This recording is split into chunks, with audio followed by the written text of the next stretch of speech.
ಎಲ್ಲರಿಗೂ ನಮಸ್ಕಾರ. ವಿದ್ಯಾಧೀಶ ಸೇವಾ ಅನ್ನುವ ಹೆಸರಿನ ಪಾಂಡ್ರಂಗಿ ವಂಶಸ್ಥರ ಈ ಒಂದು ವಾಟ್ಸ್ಆಪ್ ಗ್ರೂಪ್ನಲ್ಲಿ ಬರ್ತಿರುವಂತಹ ಈ ವಿಷಯಗಳನ್ನು ಗಮನಿಸಿ ನನಗೆ ಒಂದೆರಡು ವಿಷಯಗಳನ್ನು ಹೇಳಬೇಕು ಅಂತ ಅನಿಸ್ತು. ನಾನೇನು ದೊಡ್ಡ ಪಂಡಿತ ಅಂತ ಹೇಳ್ಕೊಳ್ಳೋದಿಲ್ಲ.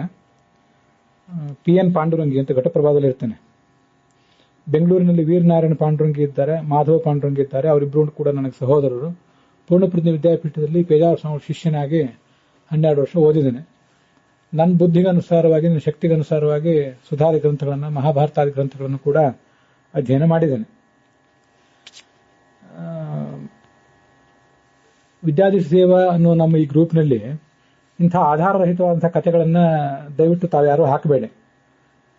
ಯಾವುದೇ ಕಥೆಗಳನ್ನು ಹಾಕೋದಕ್ಕಿಂತ ಮೊದಲು ವಿದ್ವಾಂಸರನ್ನು ಸಂಪರ್ಕಿಸಿ ಆ ಕಥೆ ನಡೆದದ್ದು ಹೌದೋ ಇಲ್ಲೋ ಅಂತೆಲ್ಲ ವಿಚಾರ ಮಾಡಿ. ನಿಮಗೆ ಆ ಬರ್ಬರೀಕ ಅನ್ನುವ ಒಬ್ಬ ಘಟೋತ್ಕಚನ ಮಗನ ಬಗ್ಗೆ ಕಳೆದ ದಿವಸ ನೋಡಿದ್ವಿ. ಅದು ಆಧಾರರಹಿತವಾದ ಕಥೆ, ಮಹಾಭಾರತದಲ್ಲಿಲ್ಲ. ಮತ್ತೆ ಹಾಗಾಗಿ ವ್ಯಾಸರಿಗೆ ಅದು ಸಮ್ಮತ ಅಲ್ಲ. ಆಚಾರ್ಯರು ತಾತ್ಪರ್ಯ ನಿರ್ಣಯದಲ್ಲಿ ಹೇಳಿಲ್ಲ. ಅಲ್ಲಿ ಘಟೋತ್ಕಚನ ಮಗನ ಹೆಸರನ್ನು ಬೇರೆನೇ ಹೇಳಿದ್ದಾರೆ, ನನಗೆ ಅದಕ್ಕೆ ನೆನಪಿಲ್ಲ. ನನ್ನ ಸುದೀರ್ಘವಾದ ಮಹಾಭಾರತ ಪ್ರವಚನದಲ್ಲಿ ಇದಕ್ಕೆ ಕುರಿತಾದಂತಹ ವಿಮರ್ಶೆಯನ್ನೆಲ್ಲ ಮಾಡಿದ್ದೇನೆ. ಅದು ನಿಮ್ಗೆ ಯಾರಿಗಾದ್ರೂ ಬೇಕು ಅಂದ್ರೆ ಅದರ ಲಿಂಕ್ ಅನ್ನು ನಾನು ಆಮೇಲೆ ಕಳಿಸ್ತೇನೆ. ಈ ಬರ್ಬರಿಕ ಅನ್ನೋನು ಘಟೋತ್ಕಚನ ಮಗನಲ್ಲ. ಮತ್ತೆ ಅವನು ಅಲ್ಲಿ ತೋರಿಸಿದಂತಹ ಆ ಏನೊಂದು ಚಟುವಟಿಕೆ ಅದು ಯಾವುದೂ ಕೂಡ ವ್ಯಾಸರಿಗಾಗಲಿ ಮಧ್ವಾಚಾರ್ಯರಿಗಾಗಲಿ ಸಮ್ಮತ ಅಲ್ಲ ಅಂತ ಅನ್ನೋದು ಗೊತ್ತಿರಲಿ.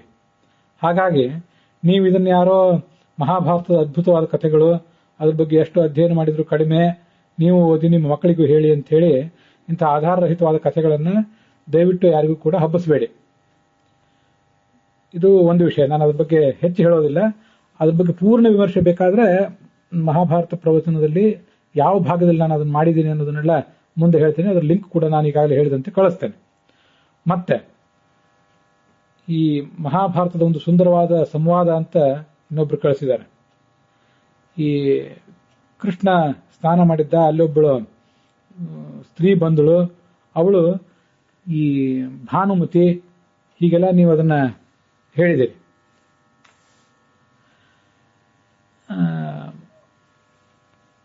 ಆ ಕಥೆ, ಅವಳು ಕೂಡ ಭಗವಂತನ ಭಕ್ತಳಾಗಿದ್ಲು. ನಿನ್ನಂಥ ಭಕ್ತಳಿಗಾಗಿ ನಾನು ಮತ್ತೆ ಬೇಕಾದ್ರೆ ಅವತಾರ ಮಾಡಿ ಬರ್ತೇನೆ ಅಂತ ಕೃಷ್ಣ ಹೇಳಿದ ಅಂತನ್ನೋದನ್ನು ಕೂಡ ನೀವಲ್ಲಿ ಪ್ರಸ್ತಾವ ಮಾಡಿದ್ದೀರಿ.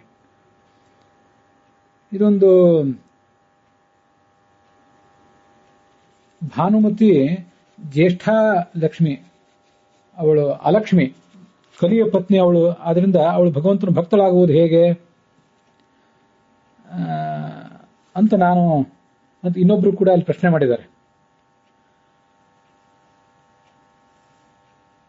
ಎಂಥ ಸಮೃದ್ಧವಾಗಿದೆ, ಎಂಥ ಅದ್ಭುತವಾದ ಸಂವಾದ, ಧನ್ಯೋಸ್ಮಿ ಅಂತೀಗೆಲ್ಲ ಅಲ್ಲಿ ಕೊನೆಗೆ ಹಾಕೊಂಡಿದ್ದಾರೆ.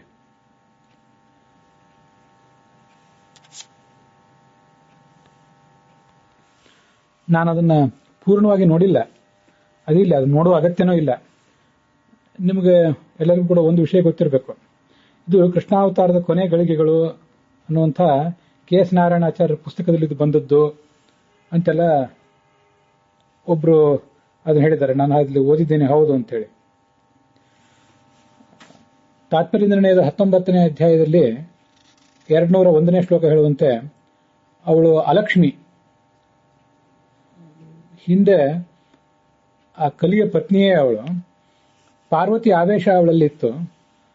ಅಂಥವಳನ್ನು ದುರ್ಯೋಧನ ಮದುವೆ ಮಾಡಿಕೊಂಡ. ಕ್ಷೀರಸಾಗರದ ಅದರ ವ್ಯಾಖ್ಯಾನಗಳಲ್ಲಿ ಹೇಗೆ ಹೇಳ್ತಾರೆ, ಕ್ಷೀರಸಾಗರದ ಮಥನ ಕಾಲದಲ್ಲಿ ಜ್ಯೇಷ್ಠ ಲಕ್ಷ್ಮಿ ಹುಟ್ಟಿದ್ಲು ಅಂತ. ಅವಳನ್ನ ಭಾನುಮತಿ ಅಂತ ಕೆಲವು ಸಂಸ್ಕೃತ ನಾಟಕಗಳಲ್ಲಿ, ವೇಣಿ ಸಂಹಾರ ಮೊದಲಾದ ಸಂಸ್ಕೃತ ನಾಟಕಗಳಲ್ಲಿ ಮತ್ತು ಕನ್ನಡ ತಾತ್ಪರ್ಯ ನಿರ್ಣಯದಲ್ಲೇ ಹೇಳಿದ್ದಾರೆ. ಮತ್ತೆ ಪುರಂದರದಾಸರ ಒಂದು ಯಾವುದೋ ಹಾಡಿನಲ್ಲಿ ಕೂಡ ಬರ್ತದೆ. ಆದ್ರೆ ವಿಷಯ ಗೊತ್ತಿರಲಿ,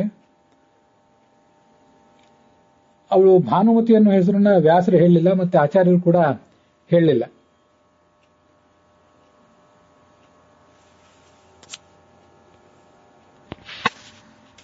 ಹೀಗೆ ಭಾನುಮತಿ ಅನ್ನೋ ಹೆಸರು ಮತ್ತು ಅವಳು ಭಗವಂತನ ಭಕ್ತಳಾಗಿದ್ಲು ಅನ್ನುವ ಸಂಗತಿ ವ್ಯಾಸರಿಗಾಗಲಿ ಮಧ್ವಾಚಾರ್ಯರಿಗಾಗಲಿ ಸಮ್ಮತ ಅಲ್ಲ. ನಿಮಗೆಲ್ಲ ಗೊತ್ತಿರುವಂತೆ ಕೆ ಎಸ್ ನಾರಾಯಣಾಚಾರ್ಯರು ವಿಶಿಷ್ಟಾದ್ವೈತದ ವಿದ್ವಾಂಸರು. ಅವರ ಅನೇಕ ಲೇಖನಗಳನ್ನು ಮತ್ತೆ ಈ ಪುಸ್ತಕಗಳನ್ನು ನಾನು ಕೂಡ ನೋಡಿದ್ದೇನೆ. ಅನೇಕ ಕಾಲ್ಪನಿಕ ಸಂಗತಿಗಳು ಅದರಲ್ಲಿ ಸೇರ್ಕೊಂಡಿರ್ತವೆ. ಕೇವಲ ರೋಚಕತೆಗೆ ಕಾರಣ ಆಗುವಂಥ ಸಂಗತಿಗಳನ್ನು ಅವ್ರು ಸೇರಿಸಿರ್ತಾರೆ. ಬರವಣಿಗೆ ಚೆನ್ನಾಗಿರ್ತದೆ, ಓದಿಸ್ಕೊಂಡು ಹೋಗ್ತದೆ. ಆದರೆ ಸ್ವಯಂ ವೇದವ್ಯಾಸರಿಗೆ ಅದು ಸಮ್ಮತ ಇರೋದಿಲ್ಲ. ಆಚಾರ್ಯ ಮಧ್ವರಿಗೆ ಸಮ್ಮತವಾದ ಸಂಗತಿಗಳನ್ನ ವಿಶಿಷ್ಟಾದ್ವೈತಿಗಳಾದಂಥ ಕೆ ಎಸ್ ನಾರಾಯಣಾಚಾರ್ಯ ಬರೀಬೇಕು ಅಂತ ನಾನು ನಿರೀಕ್ಷೆ ಮಾಡೋದಿಲ್ಲ. ಆದರೆ ಸ್ವಯಂ ವೇದವ್ಯಾಸರಿಗೆ ಸಮ್ಮತವಾಗದೇ ಇರುವಂತಹ ಅನೇಕ ಸಂಗತಿಗಳನ್ನ ಅವ್ರು ಹೇಳ್ತಾರೆ. ಆದ್ರಿಂದ ದಯವಿಟ್ಟು ನೀವು ಯಾರು ಕೂಡ ಯಾರೋ ಒಬ್ಬ ಲಕ್ಷ್ಮೀಶ ಅನ್ನೋ ಕವಿ, ಮತ್ತಾರೋ ಕೆ ಎಸ್ ನಾರಾಯಣಾಚಾರ್ಯರು, ಇನ್ನೊಬ್ರು ಯಾರೋ ಕುಮಾರವ್ಯಾಸ, ಇಂಥವರೆಲ್ಲ ಬರೆದಂಥ ಕಥೆಗಳನ್ನ ಇಂಥ ವಿಶಿಷ್ಟವಾದ ಒಂದು ಗುಂಪಿನಲ್ಲಿ ಹಾಕಬೇಡಿ. ಇದು ವಿದ್ಯಾಧೀಶರಿಗೆ, ಮಧ್ವಾಚಾರ್ಯರಿಗೆ, ಸ್ವಯಂ ವಾದಿರಾಜ ಸ್ವಾಮಿಗಳಿಗೆ, ವೇದವ್ಯಾಸರಿಗೆ ಯಾರಿಗೂ ಕೂಡ ಇಂಥ ಕಥೆಗಳು ಸಮ್ಮತ ಆಗೋದಿಲ್ಲ. ಮತ್ತೆ ನಮಗೆಲ್ಲ ಒಂದು ಸ್ವಾತಂತ್ರ್ಯ ಇದೆ. ನಾವು ಪ್ರವಚನ ಮಾಡುವಾಗ, ಲೇಖನ ಬರೆಯುವಾಗ ಯಾವ ಕಥೆಗಳನ್ನಾದರೂ ಹೇಳ್ಬೋದು. ಬರ್ಬರಿಕನ ಕಥೆನೂ ಹೇಳ್ಬೋದು, ಮತ್ತು ಏನೂ ಹೇಳ್ಬೋದು. ಮಾಧ್ವರಿಗೂ ಸ್ವಾತಂತ್ರ್ಯ ಇದೆ, ಮಾಧ್ವೇತರರಿಗೂ ಸ್ವಾತಂತ್ರ್ಯ ಇದೆ. ಆದರೆ ನಾ ಆ ಕಥೆ ಎಲ್ಲಿದು ಅಂತ ಅನ್ನೋದನ್ನು ಸ್ಪಷ್ಟವಾಗಿ ಹೇಳಬೇಕು. ಈಗ ಸದ್ಯ ನಾನು ಮಹಾಭಾರತದ ಆಶ್ವಮೇಧಿಕ ಪರ್ವದ ಪ್ರವಚನ ಮಾಡ್ತಾ ಇದ್ದೇನೆ ನಮ್ಮೂರಿನಲ್ಲಿ, ಘಟಪ್ರಭಾದಲ್ಲಿ. ಅಲ್ಲಿ ಈ ಮಹಾಭಾರತದ ಅಶ್ವಮೇಧ ಯಾಗದ ಪ್ರಸಂಗದಲ್ಲಿ ಆ ಕುದುರೆ ಓಡಾಡಿದ ಜಾಗಗಳು, ಅಲ್ಲಿ ಸುಧನ್ವ ಅನ್ನುವ ಒಬ್ಬ ರಾಜಕುಮಾರ ಮತ್ತೆ ಅರ್ಜುನನಿಗಾದ ಯುದ್ಧ, ಚಂದ್ರಹಾಸ ಅನ್ನುವ ಒಬ್ಬ ಭಗವದ್ಭಕ್ತ, ಅವನಿಗೂ ಅರ್ಜುನನಿಗಾದ ಯುದ್ಧ ಇತ್ಯಾದಿಗಳ ಒಂದು ವರ್ಣನ ಲಕ್ಷ್ಮೀಶನ ಜೈಮಿನಿ ಭಾರತದಲ್ಲಿದೆ. ವ್ಯಾಸರಾಗಲಿ ಮಧ್ವಾಚಾರ್ಯ ಆಗಲಿ ಅದನ್ನು ಹೇಳಲಿಲ್ಲ. ಯಾವ ಕಥೆಗಳು ಎಲ್ಲಿ ಇವೆ ಎಲ್ಲಿ ಇಲ್ಲ ಅಂತ ಅನ್ನೋದನ್ನ ನಮ್ಮ ಲೇಖನದಲ್ಲಿ, ನಾವು ಪ್ರವಚನದಲ್ಲಿ ಸ್ಪಷ್ಟವಾಗಿ ಹೇಳಬೇಕಾಗ್ತದೆ. ಆಚಾರ್ಯ ಯಾವುದನ್ನು ಹೇಳಿದ್ದಾರೆ, ವ್ಯಾಸರು ಯಾವುದನ್ನು ಹೇಳಿದ್ದಾರೆ, ವ್ಯಾಸರು ಯಾವುದನ್ನು ಹೇಳಲಿಲ್ಲ, ಆಚಾರ್ಯ ಯಾವುದನ್ನು ಹೇಳಲಿಲ್ಲ ಅಂತ ಅನ್ನೋದನ್ನು ನಾವು ತಿಳ್ಕೋಬೇಕಾಗ್ತದೆ. ಆಚಾರ್ಯ ಹೇಳಿದ್ದನ್ನು ಅನೇಕ ಜನ ಬೇರೆ ವಿಶಿಷ್ಟಾದ್ವೈತಿಗಳು, ಅದ್ವೈತಿಗಳು ಮೊದಲಾದ್ರು ಒಪ್ಪಬೇಕಂತಿಲ್ಲಲ್ಲ. ಅವ್ರು ಒಪ್ಪಬೇಕು ಅಂತ ನಾವ್ಯಾಕೆ ನಿರೀಕ್ಷೆ ಮಾಡಬೇಕು? ಹಾಗೆ ಅನೇಕ ಬಹಳಷ್ಟು ಕಥೆಗಳು, ಆಧಾರರಹಿತವಾದಂಥ ಕಥೆಗಳು ಇವತ್ತು ಸುಮ್ಮನೆ ಜನರ ನಾಲಿಗೆ ಮೇಲೆ ಹರಿದಾಡ್ತಾ ಇವೆ. ದಯವಿಟ್ಟು ಇಂಥ ಒಂದು ವಿಶಿಷ್ಟವಾದ ಗುಂಪಿನಲ್ಲಿ ಸದುದ್ದೇಶಕ್ಕಾಗಿ ರಚಿತವಾಗಿರುವಂಥ ಗ್ರೂಪ್ ಇದು. ನನ್ನಂತೆ ನನಗಿಂತ ಇನ್ನೂ ಶ್ರೇಷ್ಠರಾದ ಅನೇಕ ಜನ ವಿದ್ವಾಂಸರು ಅದರಲ್ಲಿ ಈಗಾಗಲೇ ಇದ್ದಾರೆ. ಅಂಥವರ ಅಭಿಪ್ರಾಯಗಳನ್ನು ತಗೊಳ್ಳಿ. ನನ್ನ ಅಭಿಪ್ರಾಯನೇ ಅಂತಿಮ ಆಗಬೇಕು ಅಂತ ನಾನೇನು ಭ್ರಮಿಸಿಲ್ಲ. ಸರಿಯಾಗಿ ಆಲೋಚನೆ ಮಾಡಿ ಇದನ್ನೆಲ್ಲ ಹಾಕಿ. ಹೆಚ್ಚಿನ ವಿಷಯಗಳನ್ನು ತಿಳ್ಕೊಳ್ಬೇಕು ಅಂತಂದ್ರೆ ನನ್ನ ಪ್ರವಚನದ ಲಿಂಕ್ ಅನ್ನು ಕಳಿಸಿರ್ತೇನೆ. ನನ್ನ ಫೋನ್ ನಂಬರ್ಗಳನ್ನ ಇತ್ಯಾದಿಗಳನ್ನು ಕೂಡ ಕಳಿಸಿರ್ತೇನೆ. ಟೆಲಿಗ್ರಾಮ್ ಮತ್ತು ವಾಟ್ಸಾಪ್ ಎರಡೂ ಕೂಡ ಇದೆ. ಆದ್ರಿಂದ ದಯವಿಟ್ಟು ಎಲ್ಲರಿಗೂ ಒಂದು ಮಹತ್ವದ ಎಚ್ಚರಿಕೆ. ಬೇರೆ ಯಾರೋ ವ್ಯಕ್ತಿಗಳಂತೆ ನೀವು ಈ ಗ್ರೂಪಿನಲ್ಲಿದ್ದವರು ಇಂಥ ಆಧಾರರಹಿತವಾದ ಕಥೆಗಳನ್ನು ನಂಬಬೇಡಿ. ಮತ್ತೆ ಯಾರಿಗೂ ಕೂಡ ದಯವಿಟ್ಟು ಇದನ್ನು ಹರಡಬೇಡಿ. ದೂರದರ್ಶನಗಳನ್ನು ನೋಡುವಾಗ ವ್ಯರ್ಥವಾದ ಕೇವಲ ಸಮಯದ ಹರಣಕ್ಕೆ ಕಾರಣ ಆಗುವಂಥ ಭಾರತ, ಭಾಗವತ, ರಾಮಾಯಣ ಇತ್ಯಾದಿಗಳ ಕಥೆಗಳನ್ನು ಕೂಡ ಅಲ್ಲಿ ಏನು ತೋರಿಸಿರ್ತಾರೆ ಅದನ್ನು ನೋಡಬೇಡಿ.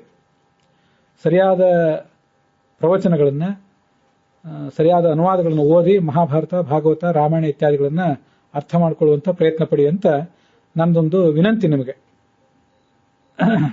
ನನ್ನ ಮಾತಿನಲ್ಲಿ ಎಲ್ಲಾದರೂ ಒರಟತನ ನಿಮಗೆ ಕಂಡು ಬಂದಿದ್ರೆ ದಯವಿಟ್ಟು ಕ್ಷಮಿಸಬೇಕು. ಮಹಾಪಂಡಿತ ಅನ್ನೋ ಭ್ರಮೆಯಿಂದ ಹೇಳಲಿಲ್ಲ.